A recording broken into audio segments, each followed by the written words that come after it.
কবরে 30,000 বছর কমসে কম থাকবে, সময় পাওয়া যাবে কিন্তু মূল্য পাওয়া যাবে না। কিয়ামতের মাঠে 50,000 বছর থাকবে, সময় পাওয়া যাবে, মূল্য পাওয়া যাবে। পুলসিরাতে কম হইল 3,000 বছর থাকবে, পুলসিরাত পার হইতে সময় পাওয়া যাবে, মূল্য পাওয়া যাবে না। আজকে যদিও সবাই বলি, যুবক বলে ব্যস্ত, নারীও বলে ব্যস্ত, পুরুষও বলে ব্যস্ত, প্রত্যেক শ্রেণীর মানুষ আমরা বলি ব্যস্ত। এই জন্যই তো আমি বললাম আল্লাহ ডাকে তারপরও আসে না। সবাই বলে আমি আসবো, তো আসবো কি করে? খেতালা বলে আমি খেতে, খামারালা বলে আমি খামারে, হাটালা বলে আমি হাটে, বাজারওয়ালা বলে আমি বাজারে, রোডওয়ালা বলে আমি রোডে, ঘাটওয়ালা বলে আমি ঘাটে, অফিসওয়ালা বলে আমি অফিসে, আদালতওয়ালা বলে আমি আদালতে, মেইলওয়ালা বলে আমি মেইলে, ফ্যাক্টরিওয়ালা বলে ফ্যাক্টরিতে, বাড়িওয়ালা বলে আমি বাড়িতে, ঘরওয়ালা বলে ঘরে। সবার কাছে এক স্লোগান, ব্যস্ত ব্যস্ত ব্যস্ত ব্যস্ত ব্যস্ত ব্যস্ত। যদিও নাকি এটাও সত্য, রুটা বাহির হইতে দেরি, কানে ধ্বনি দিয়া পর্দা ফাটাইতে ফেরেশতা দেরি করবে না। চিৎকার দিয়া ফেরেশতা পর্দা ফাটাবে। আইনাল ইশতিগাল, বল তোর ব্যস্ততা কোথায়? বল। ফেরেশতা জিজ্ঞেস করবে আইনাল ইশতিগাল, বল তোর ব্যস্ততা কোথায়, বল। তারপরে ফেরেশতা জবাব দিবে জালাল ইশতিগাল, তোর ব্যস্ততার পরিসমাপ্তি ঘটায় দিছি, আর কোনদিন তোকে কেউ দোকানের ক্যাশে দেবে না, আর কোনদিন তোর হাতে দোকানের চাবি উঠবে না, আর কোনদিন অফিসের কলম তোর হাতে উঠবে না, আর কোনদিন তুই অফিসের কলমের খোঁচা ব্যবহার করতে পারবে না। ব্যস্ততা শেষ। শুধু এই ছোট জীবনটা দিয়ে দুনিয়া গুছানো উদ্দেশ্য না, আল্লাহ দিন দিছেন আখিরাতকে গুছানোর জন্য, দিন দিছেন জান্নাতকে পাওয়ার জন্য, এইখান থেকে জান্নাত অর্জন করার জন্য। দিন দিছেন আল্লাহকে রাজি করার জন্য, দিন দিছেন আল্লাহকে পাওয়ার জন্য, দিন দিছেন আল্লাহকে খুশি করার জন্য। বোঝেন, ওয়াজ অনেক হয়ে গেছে, আর লম্বা করার প্রয়োজন মনে করি না। অনেক হয়ে গেছে ওয়াজ, এই জন্য লম্বা ওয়াজ হলে অনেক কিছু হবে এমন না। যতটুকু বুঝাইতে চাইতেছি অতটুকু বোঝেন। দিন দিছেন আখিরাতকে গুছানোর জন্য। কেননা আমরা সবাই জানি, এখানে বসে আছেন, আপনি ভাবছেন আমি বসে আছি, আপনি বসে থাকতে পারেন, আপনি ঘুমায় থাকতে পারেন, আপনি শুয়ে থাকতে পারেন, যে কোনো অবস্থায় থাকতে পারেন। কসম খোদার, আপনার আখিরাতের, আমার আখিরাতের যাত্রা চলমান। সে থাইমা নাই, সে চলমান। ঘড়ির কাঁটা ঘুরতে থাকবে, সে চলতে থাকবে। হতে পারে ঘুমন্ত অবস্থায় আমাকে নিয়ে ওই দাগের উপরে দাঁড় করাবে, যেই রেখার উপরে দাঁড় হইতে দেরি, মালাকুল মউত আমাকে থাবা দিয়া উঠাইতে দেরি করবে না। আমাদের যাত্রা কিন্তু চলমান, আমাদেরকে চলে যেতে হবে, এখানে থাকা যাবে না।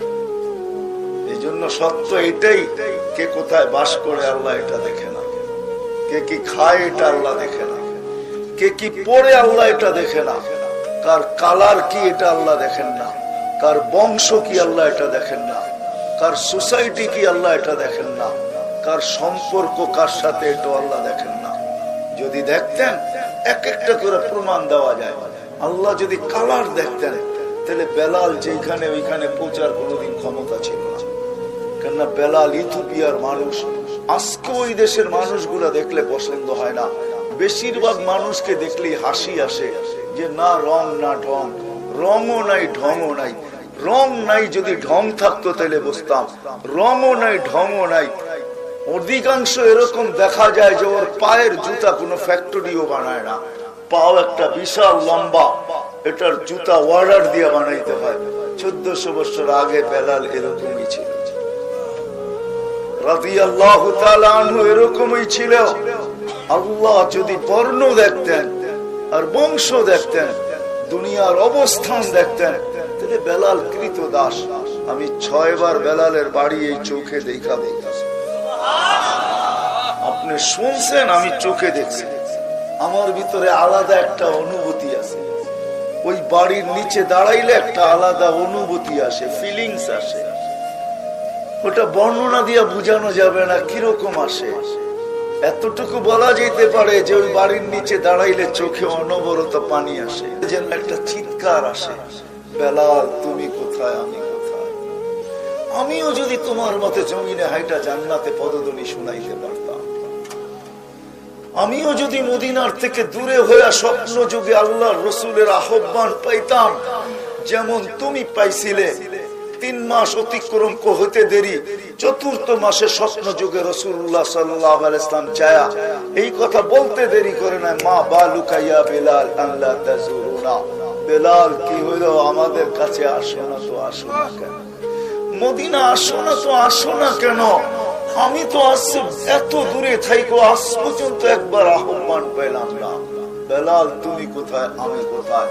সব মানুষ নিজ কবর থেকে উঠবে, ও বেলাল তুমি তো নিজ কবর থেকে উঠবে না, কিয়ামতের দিন আল্লাহ রসুলের পায়ের নিচের থেকে তুমি উঠবে। যদিও তুমি শায়িত দামেস্কে, সিরিয়ার রাজধানী দামেস্ক, কিন্তু কিয়ামতের দিন তুমি আল্লাহ রসুলের পায়ের নিচের থেকে উঠবে। দুনিয়া উঠবে আর চিৎকার দিবে, বেলাল উঠবে আর আযান দিবে। কেউ কিছু বলবে, কেউ কিছু বলবে, কিন্তু হায় হায় বেলাল উঠবে আর আযান দিবে।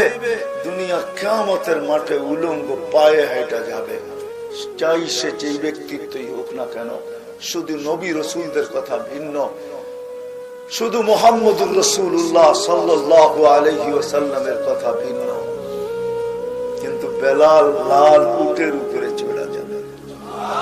কিয়ামতের মাঠে সবার কাছে আল্লাহ আমলনামা চাবে, এক ব্যক্তিত্ব যার কাছে আল্লাহ আমলনামা চাবে না। আল্লাহ অনুরোধ করবে, আইনা বেলাল আযবির লানা লিয়াউমা ইয়া বেলাল, বেলাল তুমি কোথায়, তুমি কোথায়, একটা আযান শোনায় দাও। কেন আমরা জানি আমাদের মঞ্চে কখনো কখনো কোন ব্যক্তি আযান দিয়ে আমাদেরকে পাগল করে, আমরা ভাবি এটা বেলালি সুর। কিয়ামতের দিন বোঝা যাবে বেলালের সুর কি ছিল আর দুনিয়ার সুর কি ছিল। ওটা তো কিয়ামতের দিন আল্লাহ দেখাবে যে বেলালের সুর কি ছিল। যতই আমরা বলি বেলালি সুর, ওটা তো কিয়ামতের দিন বোঝা যাবে বেলালের সুরটা কি ছিল। সত্য এটাই, দুনিয়ায় কার কি অবস্থান আল্লাহ এটা দেখেন। সম্পর্ক যদি আল্লাহ দেখতেন, সত্য এটাই, আল্লাহ যদি সম্পর্ক দেখতেন, কসম খোদা আমি তো সারা দুনিয়ায় বলি, আরো যতদিন বাঁচবো বলবো, আল্লাহ যদি সম্পর্ক দেখতেন তাহলে দুনিয়ায় নবীদের পরে সবচেয়ে বড় জান্নাত পাওয়ার অধিকার ছিল আবু তালেবের। আবু তালেবের চেয়ে বড় কেউ মর্যাদা পাইত না, জান্নাত পাইত না। আপনি চিনেন না আবু তালেবকে? সে মুহাম্মদুর রাসূলুল্লাহ সাল্লাল্লাহু আলাইহি ওয়াসাল্লামের জন্য কি করছেন আপনি জানেন না? আপনারা তো দুরূদও পড়তে চান না, ঠিক না? পড়বেন কেন? সবকিছুই তো জাম হয়ে বসে আছে, ঠিক না? কি বলেন?